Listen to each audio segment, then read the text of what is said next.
This episode of Super Pulp Science is brought to you by Steven Kostanski's Patreon called Kostanski's Crypt, a one-stop shop for all of his filmmaking and effects knowledge. Check it out. Patreon.com/Kostanski's Crypt.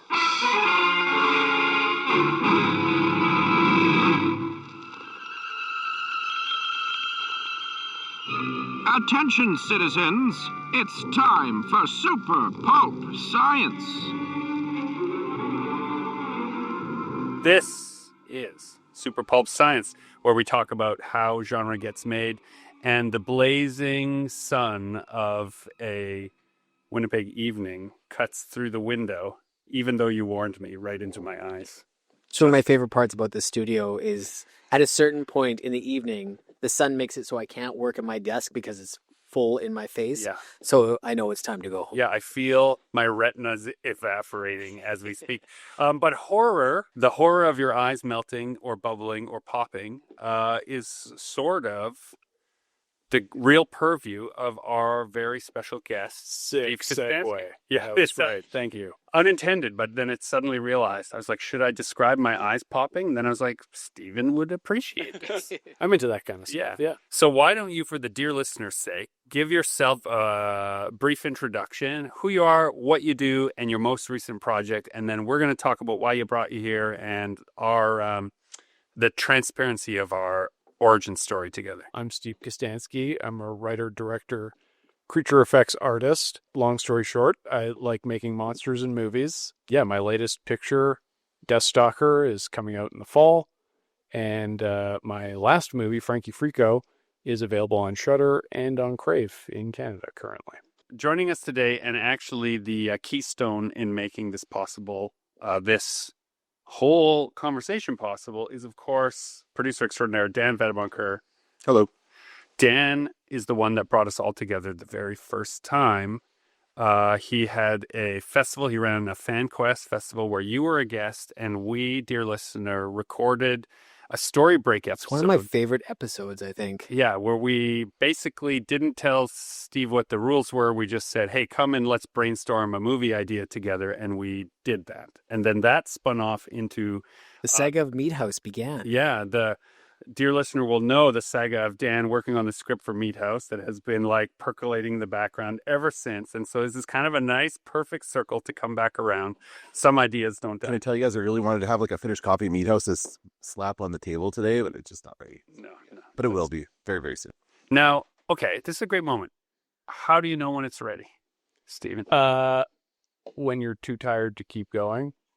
How are you feeling? And I haven't, see, I don't think I've really dedicated a lot of time to it yet. That's really been Right. a problem for the last few years. I haven't had the time to set aside. I've had too much going on to focus, but now I'm off for the summer. I don't really have a lot going on. So I feel like I've got some time this summer. So Yeah, I mean, distraction is the ultimate killer of writing a script. I find if you can isolate yourself somewhere, I don't know, go to a cabin or something. A cabin in the woods. Yeah, cabin in the woods, maybe. I remember. that's why there's so many movies that take place there. Well, yeah, it's that classic setup of guy in a cabin trying to write the great American novel and then gets attacked by ghoulies or whatever. Now, you did Psycho Gourmet. Dear listener, if you haven't watched it, you should watch it. It's so fun. It's delightful. Yeah, delightful. That's the word I would use. Yeah, it is a delightful romp. That's what I was aiming for. Yeah, delightful romp. And Frankie Frico I saw at the Cinematheque here in Winnipeg with great gusto. And for those dear listener who don't know about that movie, give it the punchline. Okay.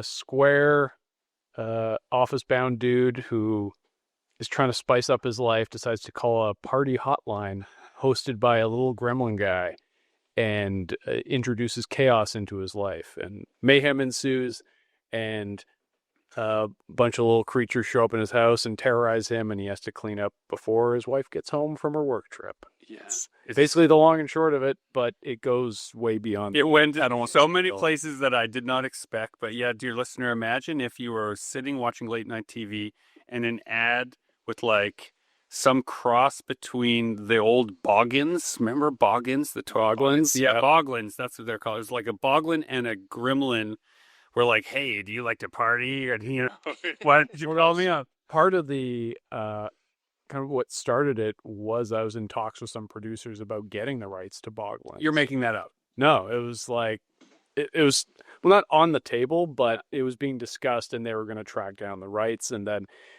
like a lot of aging properties from the 80s and 90s, it was just buried in, I guess, like multiple layers of rights issues. So there would have been too much to peel back to actually get to it. So, but while we were talking about that, I was like, yeah, I really just want to make a goofy little monster movie. I became weirdly obsessed with Ghoulies 3, Ghoulies Go to College, which is the like underrated Ghoulies movie, in my opinion. Because it's just so dumb. And like me and the director of photography on Frankie Frico, Pierce Dirks, he would stream it on his Twitch channel, and we would just keep watching it obsessively. And we just got fixated on it because we're like, nobody makes movies this dumb anymore. And there is an art to making a movie that's stupid. And so we got fixated on trying to kind of unpack what it takes to make something like that without it being grating and annoying. Yeah. And still have like heart and charm and take the audience on a fun ride, but also be able to squeeze in dumb things like fart cola into the movie and not have people just immediately walk out of the theater. So yeah, I credit Ghoulies Go to College Jeez. as really being what instigated this whole project. That's the spiritual center. There's so many great creature features back in the day that Can we please have a Critters remake? Please, oh please. I was tapped to do that. Come on. There's Critters Attack that came out a few years back. And so I was in the middle of shooting Leprechaun Returns. I was going to bring up Leprechaun and yeah. So yeah, that was, I guess, what started my journey into the little monster subgenre. And so we had just finished our table read of Leprechaun Returns, and the executive from Sci-Fi Channel came up to me and was like, "What do you think about Critters?" And I got all excited, and we started jamming on what that would be, and I was pitching absurd ideas for what I wanted it to be, and then yeah, just kind of fizzled out. And Part of I don't know if I've ever wanted anything more. How do we resuscitate? I'm happy to have let that pass because it would have come down to either I do Psycho Gorman or I do this Critters movie. And you know, I enjoyed my time on Leprechaun Returns, but that was a very like director for hire job, and Critters would have ultimately been the same thing. Like I wasn't writing it. Yeah. I basically got laughed out of the room when I pitched my crazy idea for the climax of the movie, which would have involved the Critters decapitating one of those two bounty hunter guys and then mounting a critter on his neck stump and then like driving him like a robot to fight the other bounty that hunter. tracks. That's 1,000%. But yeah, I remember like And they didn't like I that. could see that. just I could hear in the phone call it was like I guess a table full of Warner Brothers people, and they were just like laughing like, all right, anyways, and they just like moved on immediately. But the critter ball consisting of 70 critters, Yeah. like that's normal. That's crazy. That's perfectly business Yes. as usual. well, that's yeah, and that was my thinking was like, well, we have to escalate this. And I mean, I sort of had the same problem with Leprechaun Returns where I wanted to escalate things and go really crazy. Like I was trying to pitch an idea of like, well, what if Leprechaun, like, what if it's a heist movie and he's robbing like Fort Knox or something? Like, Get to goal. yeah, Yeah. exactly. Like really go crazy with it. But no, they steered it in the direction of like soft reboot because that's what everybody wants. So it's like legacy sequel / retreading the first movie. So that's why that movie's so crammed with crazy effects. I was just trying to compensate for that and be like, well, If at I least can't have my way this way, I'll well, have it that. yeah, at least I'll have the leprechaun rip his face off and scream at someone. Like I want just some memorable images to offset, you know, the kind of by the numbers structure of the movie. Get any poorer, you're gonna have to eat that dog. I hope it'll be as tasty as the one you're enjoying. I want to drill into that a little bit. Okay. Into this moment where you have what other people would see as an enviable position if they're interested in these kinds of genre to be making these and be offered, like, you know, do you want to work on the Critters remake? This is an exciting moment. People would be in that position. And you made a point of saying just now, I'm glad I didn't because I got to make Psycho Gorman, which is a film you wrote, directed, Yeah.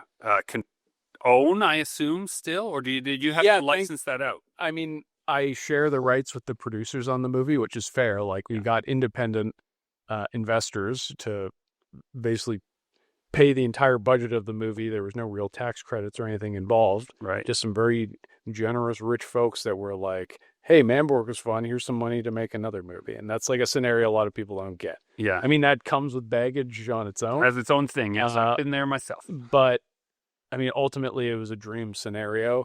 And, like, I after having gone through a few movies since then, I, like, wish I could go back to that scenario.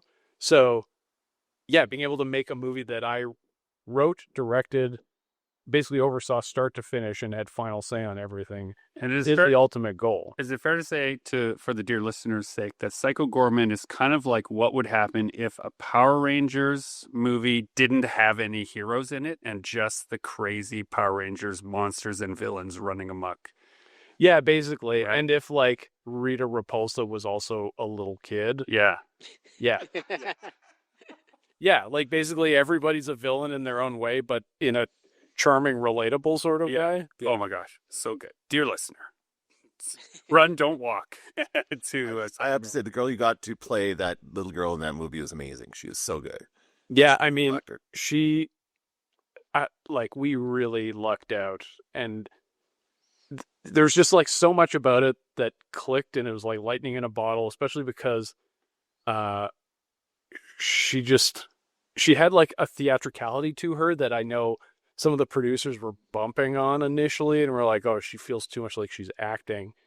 And I, like, kind of looked into her history, and I was like, she, like, did dance, she sang, she did, like, all this stuff. Right. And all the musical theater back. and I think everyone else's approach, like, from the producer side of things and on casting, were thinking, like, oh, we need to find, like, a Drew Barrymore, like an undiscovered person who's, like, totally fresh and new, and this is all like new and interesting to them, and we're just, like, basically plucking them out of real life, like a bit of an Eddie Furlong T2 scenario. But Nita was, experienced in performing, and that to me was more important because I wanted somebody who could handle themselves on set. Set sucks. Yeah, for set someone who sucks. doesn't know. And also, like, a lot of the kids we auditioned, they would do great tapes where I was like, oh, that was really fun. Then they'd come in for in-person. Yeah. And I'd realize, oh, they were just, like, coached to perfection by their parents. But as soon as I throw them a curveball and I'm like, try it like this, they'd freeze up and they wouldn't know what to do because they were basically just programmed to give what was on the page. Whereas, when Nita showed up, like, she could roll with the punches. She could adapt. She would throw it back at me too. Like, she had, like, she just How old was she when you were filming? I want to say, like, 12, maybe. Yes. That precociousness. Yeah, like, she had so much attitude. Like, she just was that character. Like, she just was Mimi. Yeah. So, and like, she was so much herself that even I felt like Mimi. And also, shout out to Mimi and a girl that wants it her way. I just thought that was I don't know if that was an intentional naming choice or whatever, but, like, it's for me. I realized that after the fact. My producer Pete was like, oh, Mimi, like, she's very selfish and wants what's good for her. I was like, yeah, that's what I meant to do. Sure. Good writing is sometimes agreeing with the review. Yes. Yeah. Well, there's so much in that movie that was, like, first draft stuff where I was like, here's a placeholder name. I'll come up with something better later. And then I didn't. And then people were like, oh, it was, like, really interesting how you did that. And it's like, no, it wasn't. That was me phoning it in because I had to just get the script out and then didn't bother to do another pass. So talk about that idea of, I have an idea for a movie. I have some investors for a movie. I have a screenplay for a movie. It sounds like those things were all happening kind of simultaneously that forced a certain frenetic, oh my God, I have to do it all at the same time. Is that? Well, there was just a real push to get it made because there was concern from some of the producers that our investors would lose interest. So it was like, if we're going to do this, we got to do it now. Yeah. If there's a check, let's do it while it clears. Yeah. Instead of, like, let's really take the time to massage this out. And I'm really not a fan of long development and pre-production periods. Like, I get so bored of stuff quickly anyway. Like, because writing is not my favorite part of the process. So the idea of, like, writing a thing, then having to discuss it, getting notes, revising, like doing multiple passes, like even just saying it out loud right now, I'm like, I didn't do any of that. That sounds awful. So Did you hold a vigil when Corman passed? Did you light a candle? I was pretty bummed Yeah. about that because I wanted him to see my Deathstalker movie, obviously. Like, you know, I idolize that guy. He like represents a lot of what I love about film and filmmaking, even aside of it that like, you know, everybody talks about the art of it, but the commerce component, the like self-promotion, advertising, like you are ultimately making a product that has to make money. And I do think there is fun to be had in that aspect. And I feel like Corman is the master of like Of having a good time in the whole process. the whole process, but also just being like, that Alien movie sure made a lot of money. Here's 12 movies like that. Or Conan made a lot of money. Let's make a bunch of those. Okay, well, you set me up for the segue then. Deathstalker. Yes. Let's first address something that I think, and by the way, if you feel not targeted by this comment, we'll chop it out of the conversation. But our first thought about Deathstalker when it was announced was like, Deathstalker? Isn't that one that was a little rapey back in the day? Like, Weren't they all a little rapey back right? in the Like, day? how is that going to play out? Right. Well, I kind of want to leave it to be like a fun surprise for people, because the way that I navigate these things, just whatever you can extrapolate from my previous movies, Good. that's the direction I'm going. Okay, with it. marvelous. Let's just say if you like friendship and hugs, Yeah. instead of rape, you're gonna love this movie. Is that the poster? I was going to say that should be a pull quote on the back. Yeah. So this is the thing. It's like that time gave us so much stuff that ignited our imaginations, but not. It was of a time where, you know, exploitation and commerce and artists and special effects all kind of clashed into these films, and sometimes you got a Beastmaster, and sometimes you got a Deathstalker, and sometimes you got a, what was it, Yor. You got a Yor. I knew there was an OR in it. Yeah, that's what Yor would be a good one to redo. I think we're ready for producers, if you're listening. Yeah, I think we're ready for a reboot of Yor the Hunter from the Future. Yeah, actually, I'm in. If you need a production design assistant or you want someone to do, I'm in. Yor Hunter from the Future. Just got to get that theme song back. Oh my god, it's so good. Yeah, the clearances on that. I don't know. Go ahead. Do it. No, I was just gonna say, do you think once this comes out, you're gonna be like the guy to reboot '80s low budget movies, or what? I mean, it would be cool. I don't know what other ones I would do. I mean, the reason I got Deathstalker was because they handed me a list of Roger Corman properties and were like, pick one that maybe you want to try and do. And I just went right down to the D's and was like, Deathstalker's on there. Give me that. We shall see in the battles of the next 2 days who will claim my kingdom and whether good or evil will rule. Evil! If you are permitted to discuss how you ended up in a scenario where someone hands you a list of Corman properties and you're able to say, Deathstalker, please. I'm gasping to know what the lead up to that scenario was. I think how it played out was, this is going to sound super pretentious, but know that it was just by chance I ended up there. So I was at Cannes. I mean, can I help you with your pretension? I just got back from a meeting with my agent in Toronto.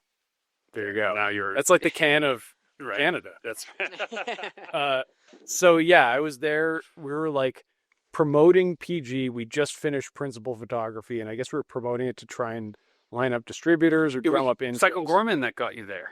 Yes. Well, Peter Kaplowski, Midnight Madness programmer, he basically brought me along to help promote the project. Right. At like, it was like the Cannes market, I guess. Right. And so I was able to wrangle a free ticket out of that. And for the dear listener's sake, explain why the Cannes market is important. Well, it's just a place where producers and distributors meet and see projects. Like, people are pitching their projects in any stage of development or production. Like in our case, we'd shot the movie already, so we had like a sizzle reel and stuff. So like deep underlined, dear listener, on the distribution side. Yeah.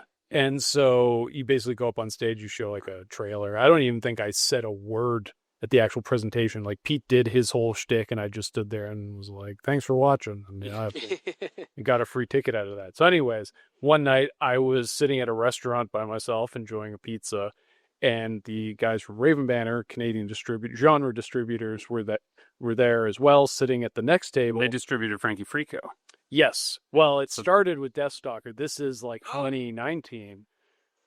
Yeah, it's a long sort of tale. So, yeah, we started talking, and they were like, "Hey, we connected with Shout Factory. They have these Roger Corman titles that they've just, I guess, inherited or purchased. It was his New Horizons era."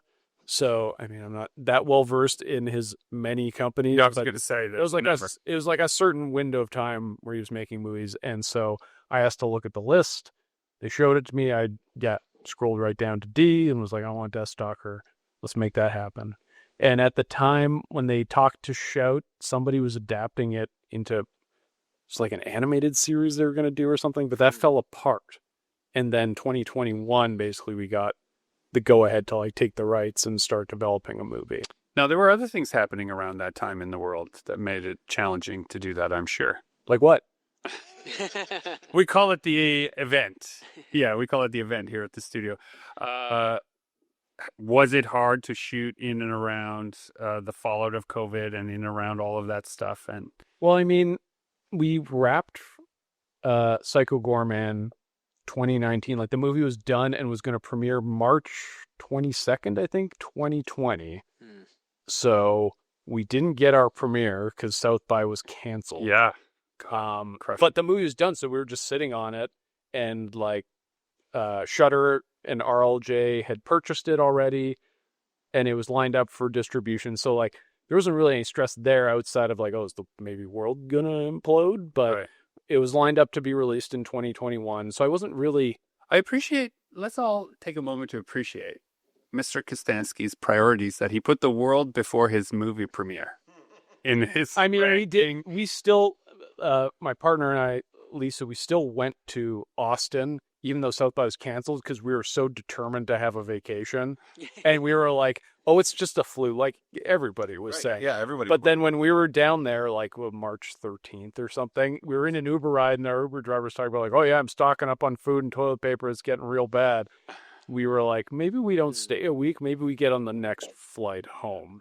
And I think that like the day we got back was when everything started like really collapsing. So we got in like right under the wire, which was crazy. So we were quite negligent, to be honest, and in denial up until we saw Pearson Airport, the like customs line at Pearson. We're on the plane. We're like, okay, like they're saying we got to stay away from people and like, you know, like germs and whatnot. So it's like, all right, I think that should be pretty easy. We get to the customs area at Pearson, which I don't know if any of you have seen that area, but it is a complete madhouse. Yeah. And it's just thousands of people like shoulder to shoulder. And it's like, oh, okay, well, I guess I'm getting this virus now. I don't know. And as you know, you, unlike many in that crowd, would have had a steady diet of the kind of films that would feed the anxiety of being pressed in a room with people while a strange virus is. Yep. Yeah. I was waiting for one guy to bite another guy, and then it just to really spin out of control. But we made it out alive, thankfully. And then, what followed was, for me, like some of the best months of my life, where I just sat in my apartment watching Tubi and doing stop motion animation guilt-free.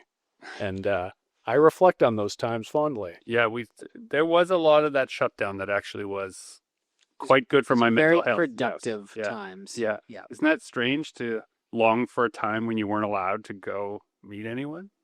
All right. Like I remember thinking at the time, like, we should do this every year. Like there's like not even have a pandemic, but just have like 2 weeks where it's like you're not allowed to work.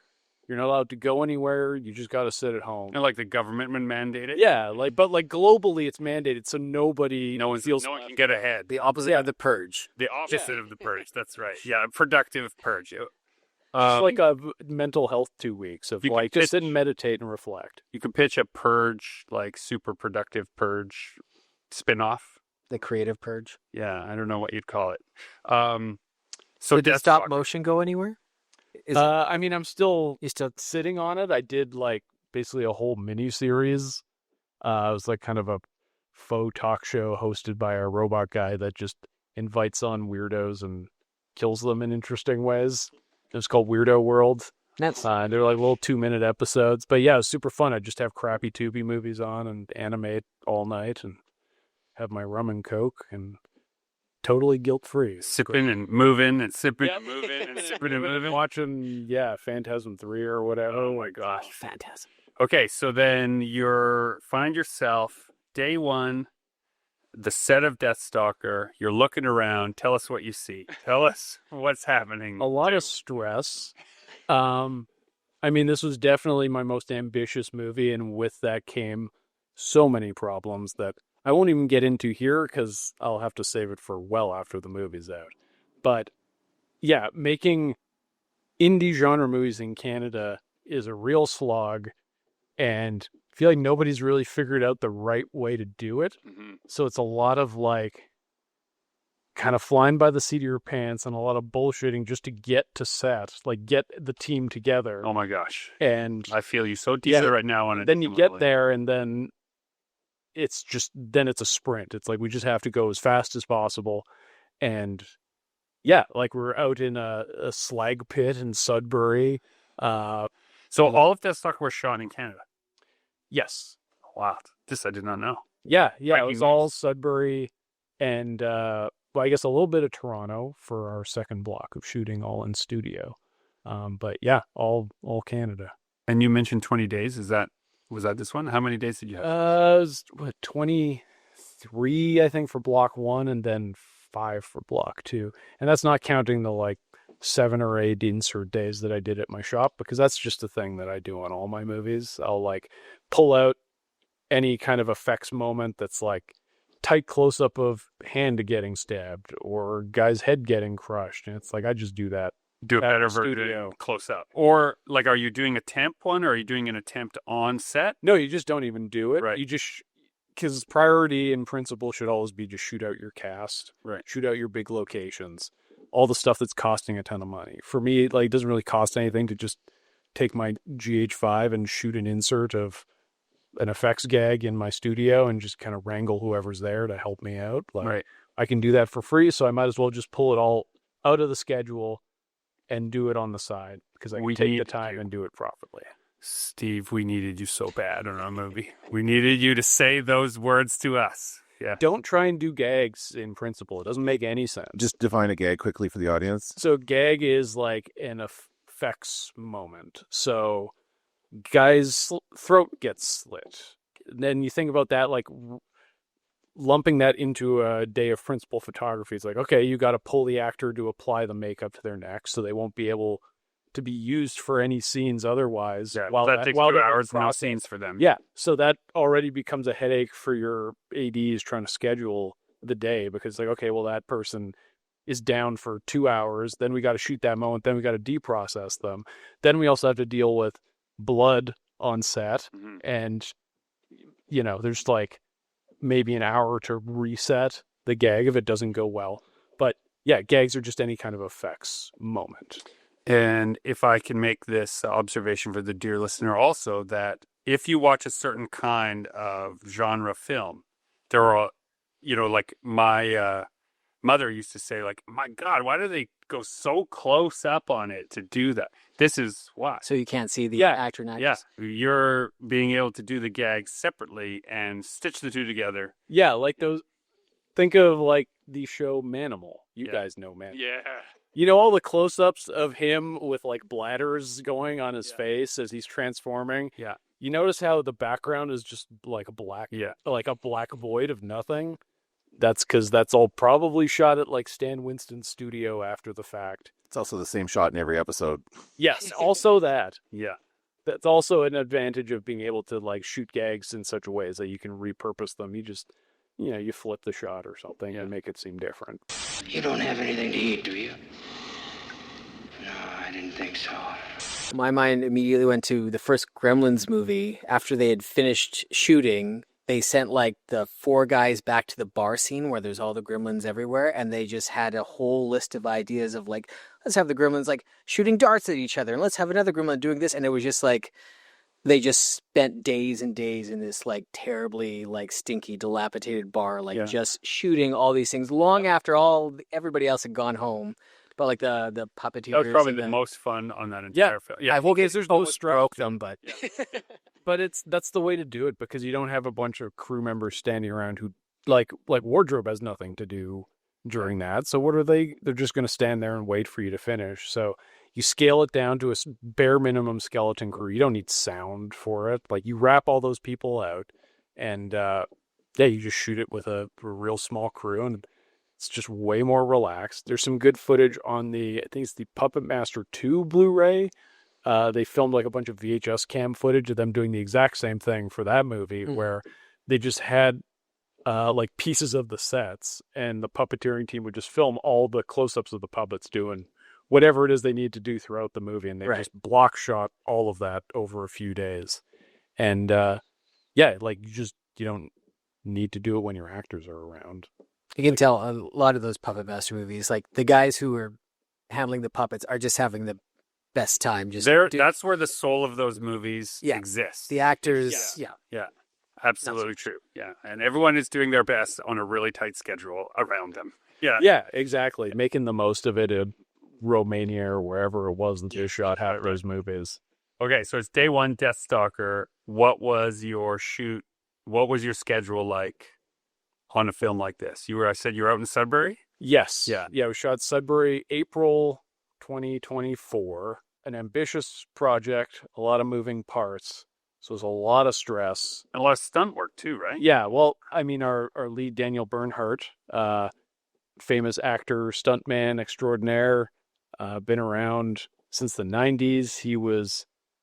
You'd recognize his arms, dear listeners. Well, you'd recognize him from Bloodsport 2, 3, and 4.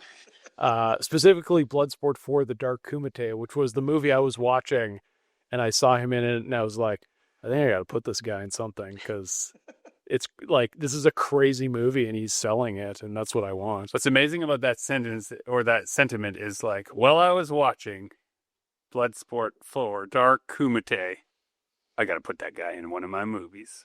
Yeah, well, this is my problem, is I get fixated on stuff, and then I don't give up. And that was part of the selling point of making this movie for me, is I was talking to one of the producers, and he was like, well, who do you have in mind for Deathstalker? Oh, you already had and I was like, I was thinking Daniel Bernhardt, and he was like, oh, I actually worked with him on a movie like 20 years ago. Let me text him and see if he wants to do it. And then like a week later, I was on a Zoom call with him, and we just hit it off immediately.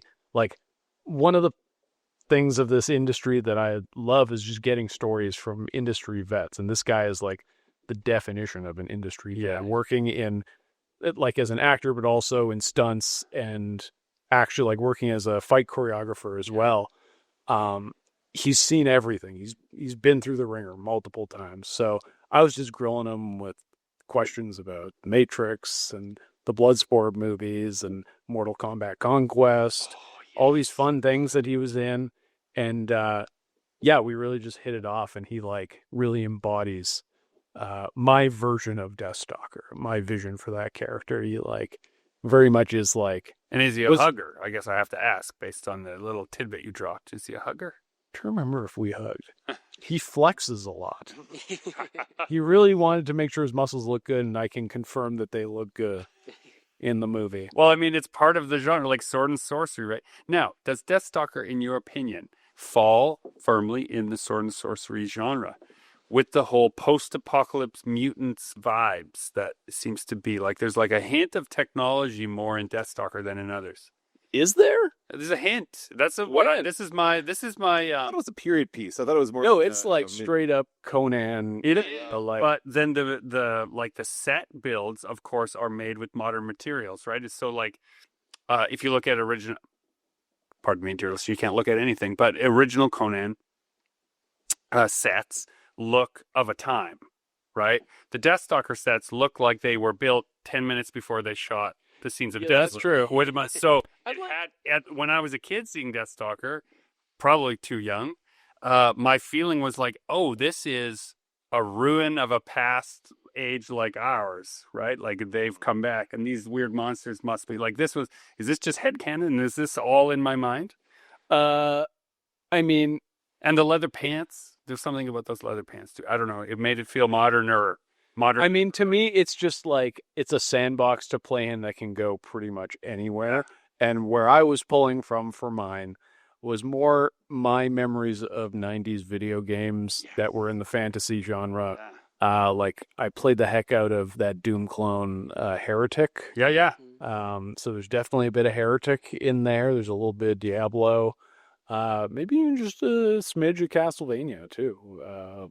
But is there any Golden Axe? Yeah, I'd say there's some Golden Axe for sure.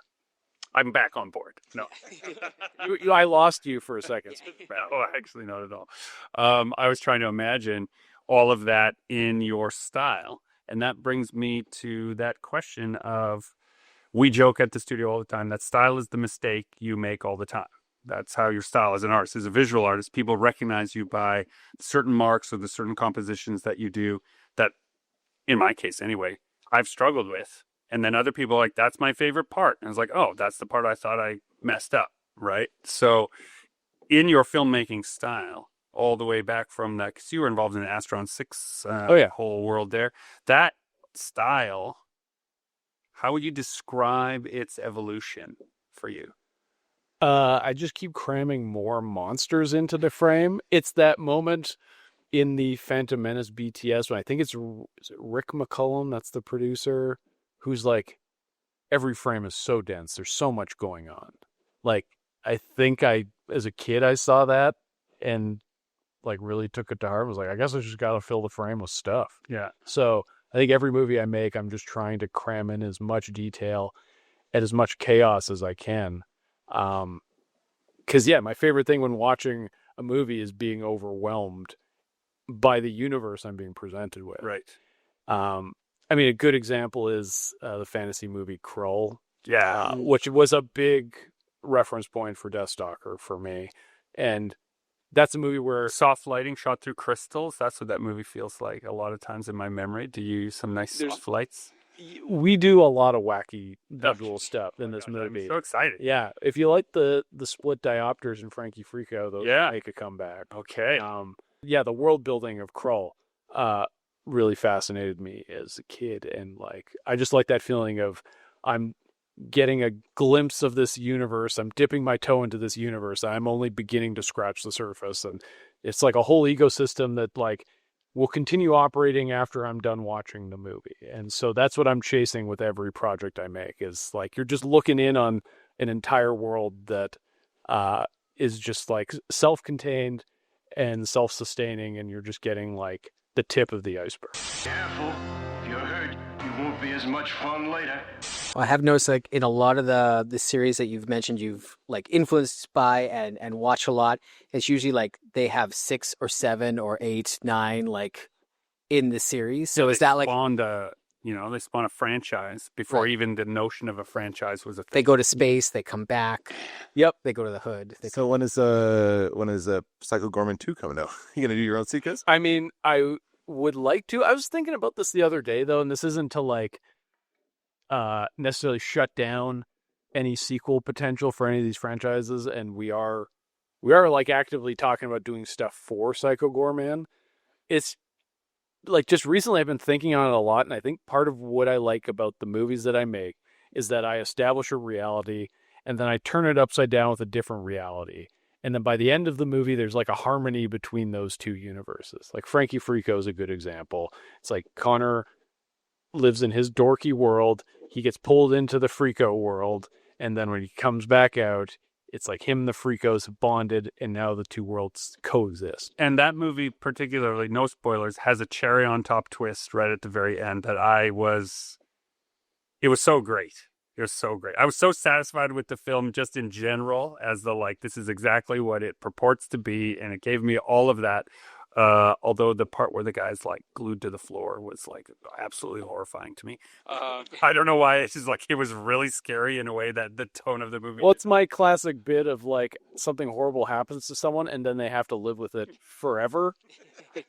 Which I don't know why I think that's so funny, but I keep doing it. Oh my! And it happens and everything. Worked. So, and then there's this great twist at the end where it's like the whole thing comes together as like a perfect capsule. If you haven't seen, I haven't seen that one yet. Okay, but I look forward to your review. I mean, like that Psycho Gorman and also even Deathstalker, like they'll leave you feeling pretty satisfied. I guess my concern with sequels is trying to recapture that story arc of like you establish a reality and then you have to subvert it and then find some kind of harmony by the end. Right. It's like, well, if we've already gone through that cycle once and seen like a crazy alternate universe that subverts our universe.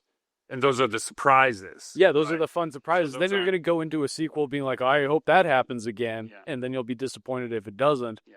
Or I'm worried as an audience member, I'm going to be watching and being like, oh, they're really trying to like, there's always that feeling that they're reminding you of the last movie. Reminding you of the last movie, and you're just perpetually aware that they're like trying to do better instead of you going in cold and having no idea what you're getting and being surprised. Yeah. So that is something I have been thinking about that a lot.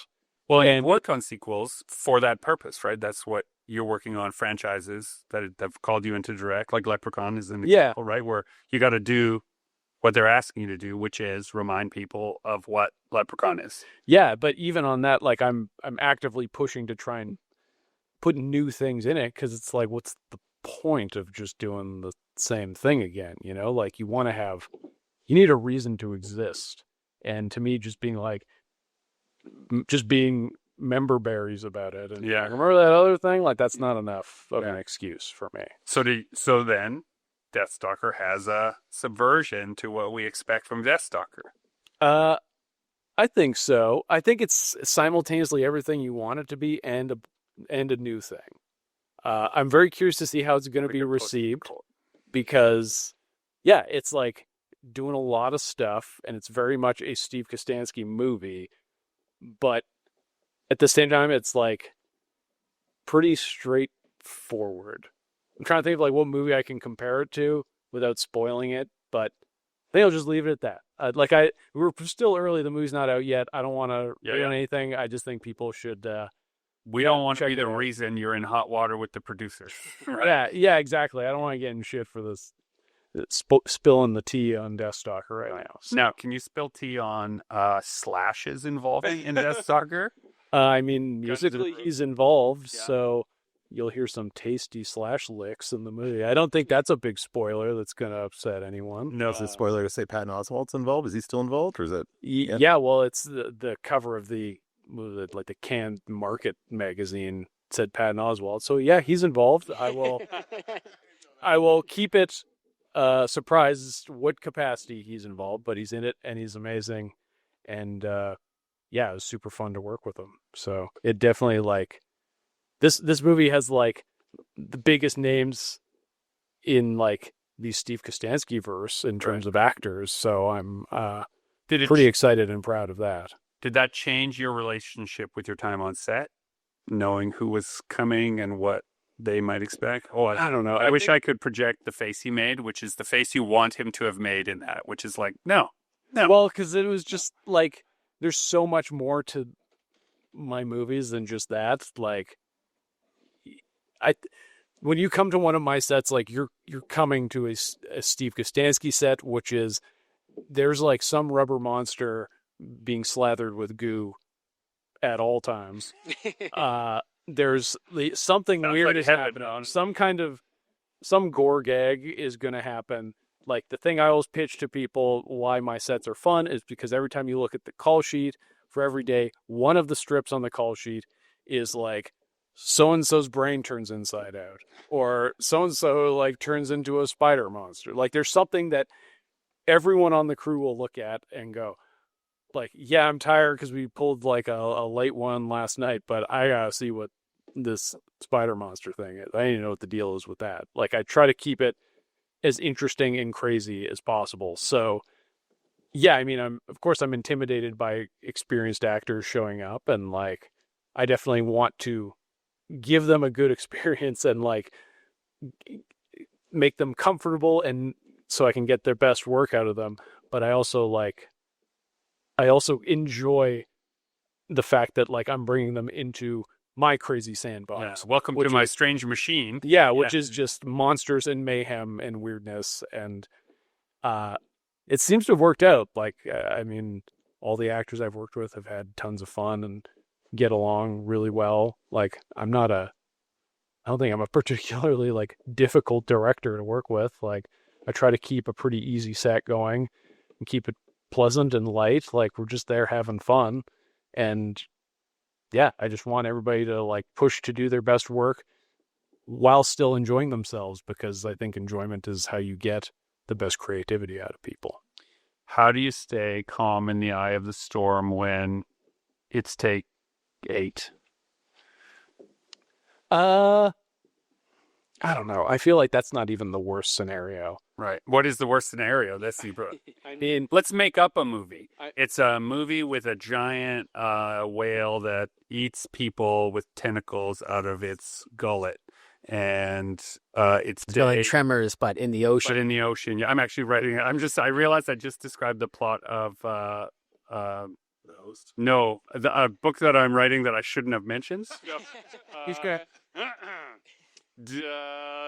But let's say it's day 12 and the tentacles aren't working, and it's yeah, they usually don't. right. Yeah, I know this is from a previous conversation of yours where you said the tentacles rarely work out. Yes. Right. Yeah. It pisses me off that So then It's that's going wrong. concept I haven't cracked yet. Your actor is maybe a little nervous. Your producer is breathing down your neck. The budget is ticking down by the minute. And how do you stay calm when I mean, the AD comes up Deathstalker- and says, Steve, there's another problem. yeah. Yeah, I mean, I'll throw that problem in. It'll be, one of your actors, like your day players, he's on the side of the road right now throwing up. We're worried he might have COVID. So we got to call somebody else in. So we have to rearrange the day to accommodate this. So stand by. We'll get you some options for who's going to play this character, like without an audition or anything. And you kind of just have to sign off on them based on a photo because they need to get here in 2 hours because we have to shoot the scene. How exciting for that actor or actress. Yeah. 2 hours, you're going to be on a set and in a movie. Yeah. Yes. Well, Bad for the one who was throwing up, though. yeah. Well, I mean, this happened. And so the guy who came in, I believe he was asleep when they called him. Yeah. It was like pretty early in the morning, and he had to just like roll out of bed and get in his truck and drive to set. This was on the show Day of the Dead. There was a lot of that kind of stuff happening. So like after that show especially, it's hard for me to really like have a scenario that crushes me because there's just I've been through quite a bit. Is it better though when you see it from the outside like that? Like you're just a person on the set. Aren't you on that? On that, I was directing. You were directing. So like, yeah, I'm eating all the shit when that happens. Oh my God. But yeah, I mean, I'll just do dumb things like play the Home Improvement theme over the walkie, like just shit to throw people off. On Psycho Gorman, we'd play The Heat Is On over the walkie. Yeah, I don't know. We're just always laughing. Like, no matter what, like, there's something to laugh at or about. Because at a certain point, it's the most absurd job that It's pretty. Yeah. 10-year-old you could have ever imagined doing.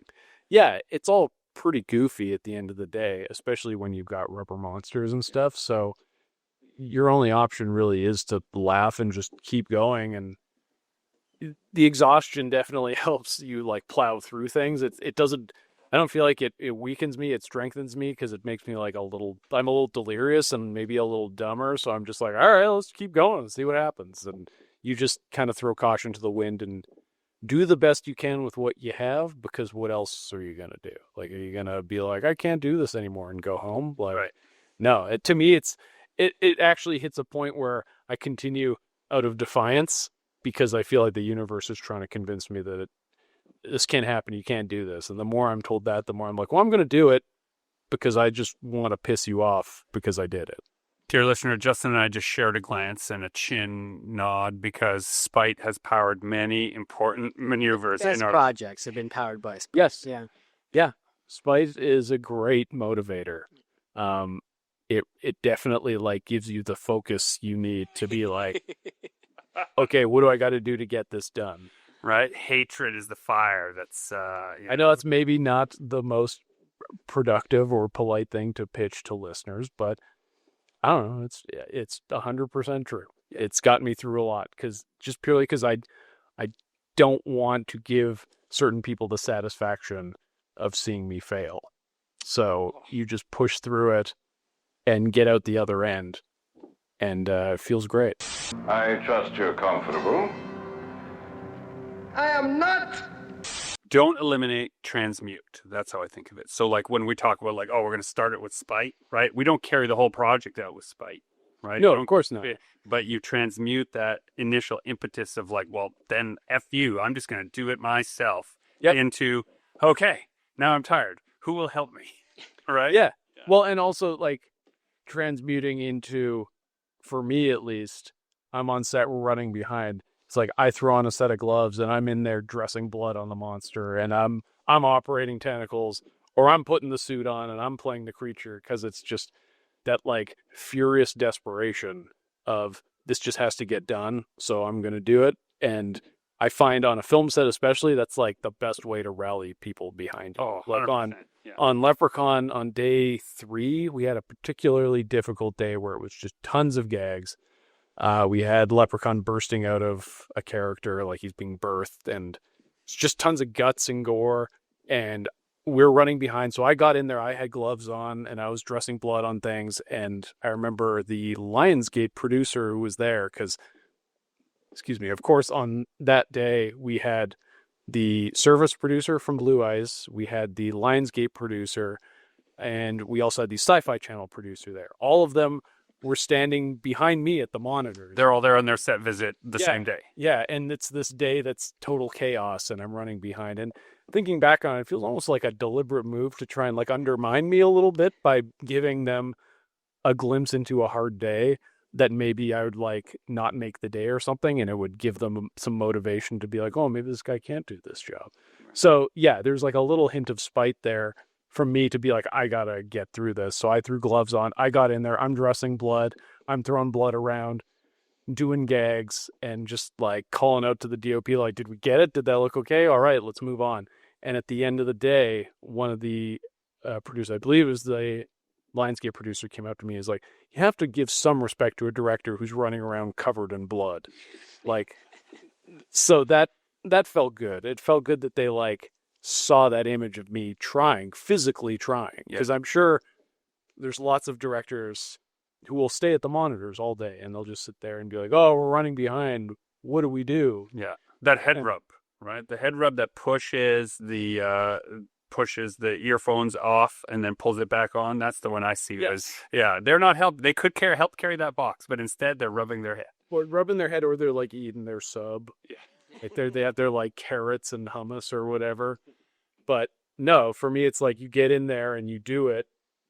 It also is a great way to rally your crew behind you, because it's like, if the director's in there doing the work, doing the hardest work, then surely we should all like get behind that and just help this poor man get his movie done.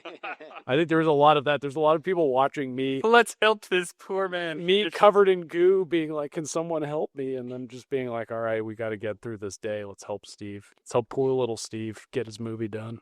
So, yeah. So one thing we've learned definitely in this conversation is the notion of one project begets another project, but not in a way one expects. Yes. And Deathstalker has been in the can for how long now? Technically like 100% done as of a few hours ago. Come on. Oh, yeah. Like, I mean, I was going to say, don't quote me on this as I'm recording a project, but like, yeah, we're in QC, so they're checking the movie file to make sure that every shot is up to standard, and the sound is synced the way it's supposed to be, and basically they're just checking for errors, and it seems like we got a pass. That's as so of today. exciting. So, yes, To us. I think it's done. Maybe it's terrifying or just relief. It's a relief for me because the past few months have been tough. Like, trying to do VFX while also having a newborn is a hard thing that I don't necessarily want to relive. Trying to jam out like wire removals and miniature shots and stuff while also tending to a baby. Justin it's has hard. one too now, so they I shared. didn't have to work on a movie at the same No, time. you didn't. No, you mostly just. I told all my clients to go away for a bit. That's true, you did, Yeah. including your friends and family. A little bit of them too, yeah. That must have been nice. It was nice. Okay, well, what I was leading up to is that it leads to things that you didn't expect. So, in the making of Deathstalker, in the background, in the production, has that opened or aligned some stars for a few other projects for you that you hadn't expected? Or are you taking a bit of a break? Yeah, I think Eat what a I'm nap. going to commit to is like not so much a break, because I'd like even just today I had like 3 meetings about projects, so it's like stuff is still happening, but We're workaholics here too. It's yeah, okay. but I'm not gonna be shooting a movie in the fall. Okay, like I think next year maybe I'll do something, and I'm just gonna take my time to line up what that is. But yeah, I mean, things are always churning and bubbling for me. Like it's like I check my email in the morning and I get the most random requests for projects. Yeah. So Well, this is what I was going to script ask. sent to me. So In your own words, I take my time to figure out what that is. What are the criteria for you? Because you must get the craziest stuff. Like if someone has watched your body of work, the same way you're like, that guy would be good in Deathstalker. They see yes, all those the gory prob- monsters. They're like, that guy should do this. You're reminding me of something my dad said to me when I made Manborg. And he said that I should be mindful of making movies for no money because people will just look at me as, oh, you're that guy that makes movies for no money. Yeah. And producers are going to look at me like that. And it's 100% true. And I get sent scripts for stuff where people are like, we have pocket change to do this, but you seem to have it all figured out. Like, why don't you show us how to do, or even worse, it's like, hey, could you do effects for our movie?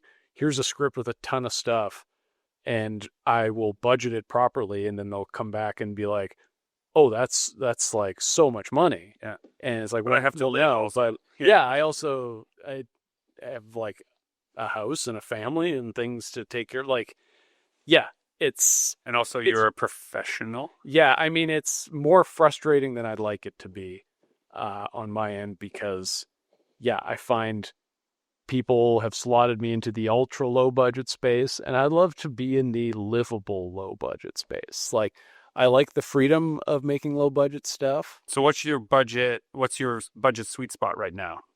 It depends on what the movie is. Right. If it's like a giant thing like Deathstalker, I would definitely want more money. But if it's like, a contained, like 3 actors in a house and there's a monster, like that's definitely something you could do for a pretty low amount. Again, it's like based on the project. Yeah, because where of the you amount shoot. of time it'll take. Yeah, the labor. yeah, exactly. Like Deathstalker has like 100 monsters in it, so like that's not something I can turn around for $500,000.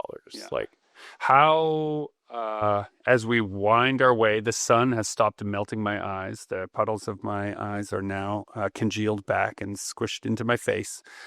So the time has wended. I want to ask, you've got a script that calls for 100 monsters, or you had a script that said monsters and you couldn't stop making monsters until there were 100? What is for the effects guy who wants to pack the frame in, how come 80 monsters wasn't enough?